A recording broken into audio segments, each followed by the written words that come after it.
people die, leaders die, right? If you Yeah. haven't planned and designed a system with institutions that can continue after your death, then you are essentially saying, leave it wide open. And you have not left it wide open Yeah. to Libyans that ruined So the it was transition. It always wasn't going to be Libyans. after me, the deluge. It was always going to be the way the system Absolutely. was set up. Yeah. Absolutely. And I mean, and the failure isn't the uprising, right? It was that there was a hijacking after the uprising. I genuinely believe this. This is Hijacking not wishful thinking. by hijacking by whom?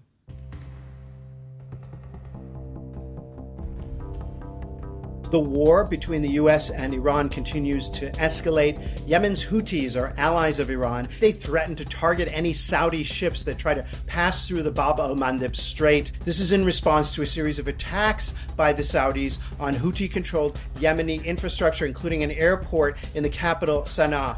The Bab al-Mandeb is the waterway that ships transiting to and from both the Red Sea and the Suez Canal use. And shutting that strait could put enormous pressure on global energy markets. We're talking about taking perhaps 7 million barrels of oil off of the market, at least via an easy transit through the Bab al-Mandeb. If you look at a map, you can see that ships can also pass through the Suez Canal and get to the Asian markets where they're likely destined. But that will mean that they have to pass around the Cape of Good Hope in South Africa. That will add weeks to any journey to get oil from the Middle East to Asia, as well as to get those ships back. There are limited numbers of ships around the world, limited numbers of these kinds of super tankers that can carry oil. So they are in demand. And if they cannot get back in time, the oil shipments slow down, and that will affect the global economy. There was also a 10th day of attacks last night between Iran and the U.S. Those attacks concluded. There doesn't seem to be anything significantly meaningful about the attacks, despite threats by the United States that they would respond to the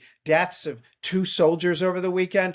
Doesn't seem like much changed in terms of the tempo of the U.S. strikes, in terms of the quantity and quality of the weapons used, and so on. There doesn't seem to be anything new, but who knows? We don't know what's going on in the ground. Everyone is censoring everything. Meanwhile, there's also discussions about a possible ceasefire brokered by Qatar, perhaps. There's talking about a 10-day ceasefire that could lead to a longer ceasefire. That could very well happen. There could be a ceasefire, and then it could restart again in war, and then there could be another ceasefire. I have a feeling that that's how things are going to go for the next few months. And I think this is dark, but I think perhaps even for the next few years.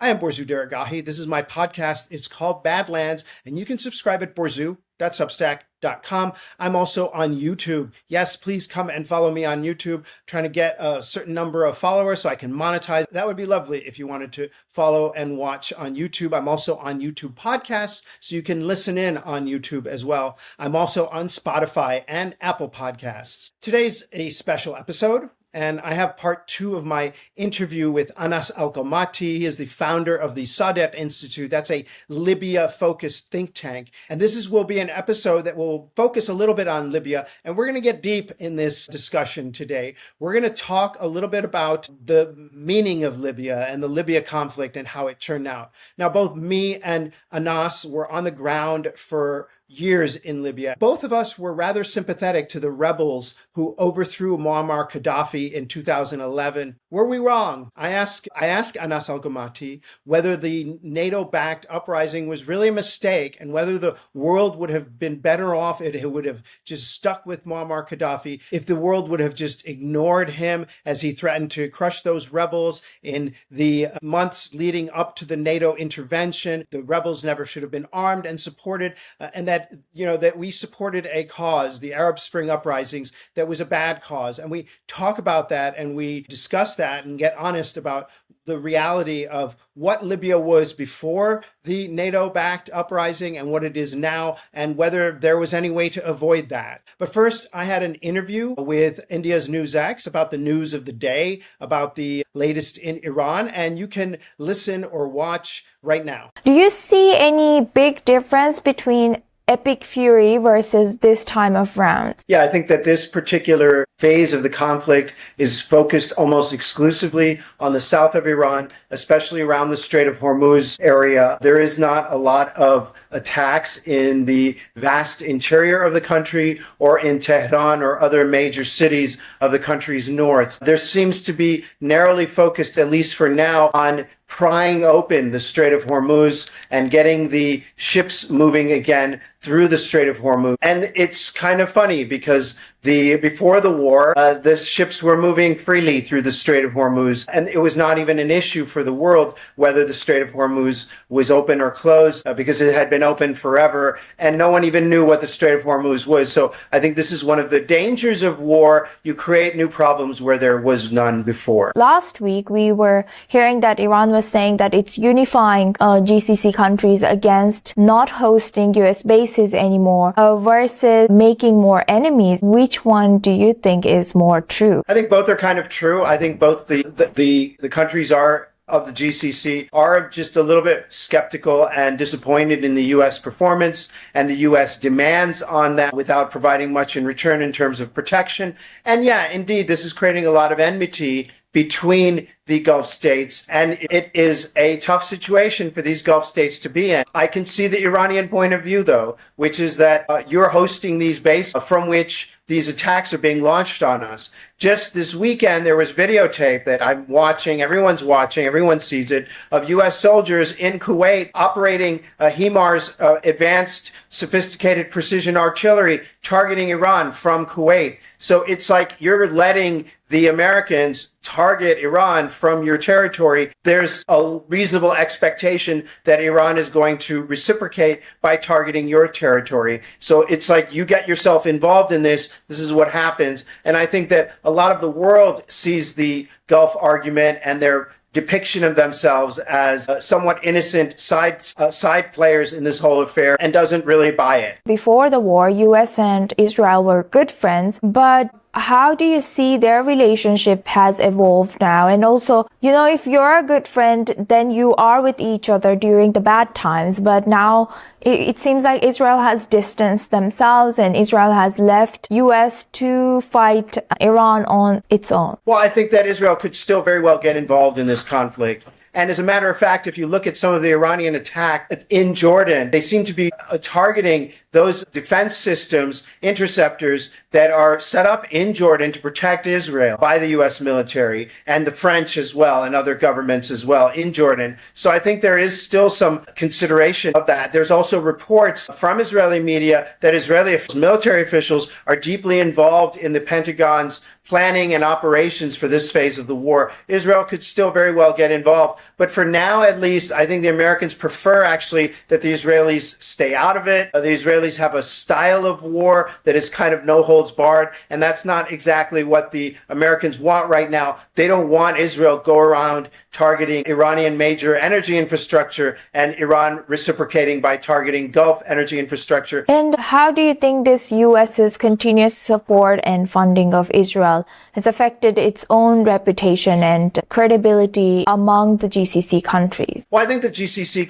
countries that were cooperating with Israel are going to think twice about it now. I think that there is also a major split within the GCC. They're not a unified bloc anymore. For example, Saudi Arabia has a different opinion of Israel than the United Arab Emirates and Bahrain do, and Kuwait and Oman and Qatar have different positions as well. There's no unity on that Israel issue. What's interesting is the fraying relationship between the United States and Israel, and that is something that the Gulf states are also watching very carefully. They notice that as the US politicians are increasingly doubling down on Israel, American public opinion is moving away from that, and that's something that any geopolitical actor will have to take into account when assessing their relationship with Israel. Is this now information warfare that's being launched, just like what we continue to see between Ukraine and Russia? Yeah, I mean, there's a lot. Anytime there's a war, whether in Iran, whether It's between Ukraine and Russia.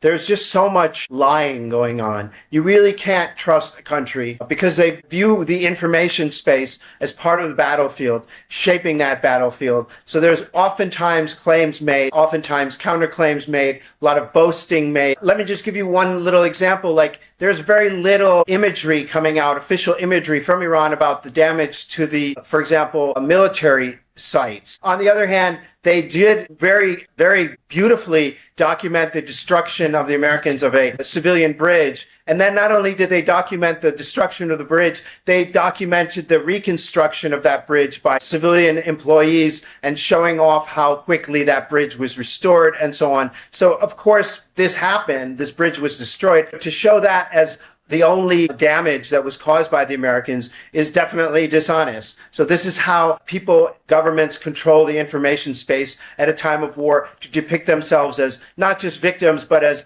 industrious people, hardworking, trying to get the country back in order. From your take, could this be another forever war, or do you think that somewhere before the midterms there might be another ceasefire? I mean, there might be both. There might be another ceasefire, and it could also turn into a forever war. Yeah, I tend to think that this is going to turn into a long conflict, long protracted conflict. Do you want to know the main reason why? It's because they killed the supreme leader of the country on the first day. Such a move in a conflict creates so much enmity. They killed the religious and spiritual leader as well as the political leader. That creates such an amount of enmity on the part of one country that there is no easy resolution. And they're not going to have a friendly exit from this conflict. It's going to be an attempt by Iran to humiliate the United States. They're not going to be in a compromising mood. And the United States, in order for it to exit this conflict, they need to have a face-saving move. They may need to have a face-saving maneuver. The problem is that America is a superpower, and it is the preeminent power of the world. How could it actually lose a war to a little country like Iran?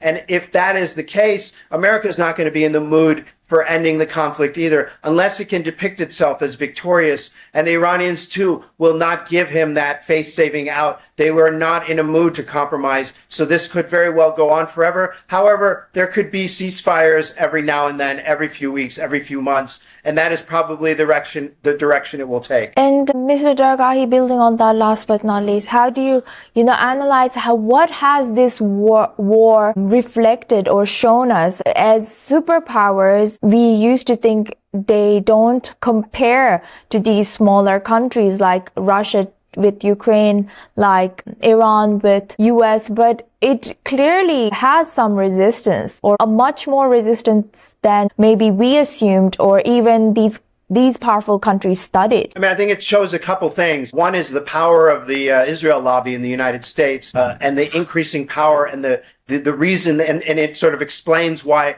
Americans have become fed up with it, and they're trying to basically throw off the power of Israel. And that's something India should think about as the leadership in India cozies up to Israel more and more. And the other thing to think about is just the incredibly complex nature of modern warfare, tools of modern warfare, how they've developed and made it so easy that with a $200 or $300 drone that you can get off of Temu, off of an online app, they make them, mass produce them now. You can use a few of these drones to shut down traffic in one of the most important waterways of the world. And you can use a swarm of drones to destroy a Merkava tank in southern Lebanon. And you can use those same drones or versions of those drones to hit the Kremlin if you're Ukraine. And this is how much war has changed. The economy of war has changed. Better off for big countries such as China and India to avoid these kinds of wars. Yes. And now that interview with Anas Al-Gomati, at some point it will switch to paid content. I have to give something to the paid subscribers somewhere down the line, perhaps in a few days or weeks. I might make this segment free, but if you want to listen to it now, you're going to have to subscribe. Go to my Substack and you'll get the subscription. It's a pretty good deal, $5 a month or $50 a year, and you will get content and support my work. You'll get all my paid and unpaid content, as well as feel good about supporting independent journalism, beholden to no one, and basically just journalism for the sake of journalism, with an attitude and with an eye to the future, as well as with knowledge and facts rather than fantasies and ideology. Hey, do you think that in Marco Rubio's outreach to Libya, there's anything other than normal Trump administration level corruption and self-dealing? Is there anything nefarious there, or is it just the same level of sleaziness that we see in every other country? I definitely think sleaziness is a great term to look at. But I think that the nefarious act and the nefarious elements are, well, certainly Masad Boulos' role there, and I think that should be rightly scrutinized. And I think there's already good and great journalism that has been written on the subject. But I would say that the energy deals, I mean, I've had US diplomats tell me, in 2019, not only of recent times, because Trump, he's consistent. I mean, that's the one thing that you can say about him. He doesn't care about Libya. He cares about who's in control of the oil. They would consistently say this. Yeah. People don't try to tell him anything but that, because that's all he cares about. And he wants that oil. He has consistently said this from 2011, if you go back to his interviews, and he is consistent. He doesn't care about anything else. I think wants to see it as a crowning moment of achievement for him as Secretary of State if he essentially contests the presidency when Trump leaves in 2028. Who knows if it's him or JD Libya Vance. back together, that he was the one who stitched Libya back together. Yeah, but I mean, people like Macron have tried this now for several years. We should remember that Saddam Haftar went to Macron in the last several weeks and was at the Elysee shaking hands with Macron before he was with Rubio. And I think they see it as a prestige playbook. And I think they're happy. I mean, they want to have all the prestige, but they don't read the details. And I think the problem with this is that the devil really is in the details. I mean, these are not two groups or two rival families that are going to cooperate. They are billionaire families on both sides that are very scared about losing their wealth and very scared about losing their power. So the real question is not, can you get that deal done? Can we get a handshake done between them? People shake hands all the time and they stab each other in the back all the time. The real question for me is, do they cooperate in a way that stops Libya from emerging descending into another civil war? And do you have a coup on your hands? Because I genuinely think someone like Saddam Haftar is certainly ambitious enough to want to launch a coup. And I don't think today that much of and I think it's a controversial thing to say, but I'm happy to eat my hat if I'm wrong. I don't think that much of the US foreign policy towards the region is written by is written in the State Department or written in the White House. I think most of it is outsourced to their key and critical partners in the region. I think we've seen that with obviously what happened in Gaza and what happened in Iran over the last year, but what is happening in Lebanon, but also what's happening in Libya. I mean, the Mossad has direct relationships now into eastern Libya and has been working on them. And I'm happy to open that question up if that's one of interest to you. But what is Israel's interest in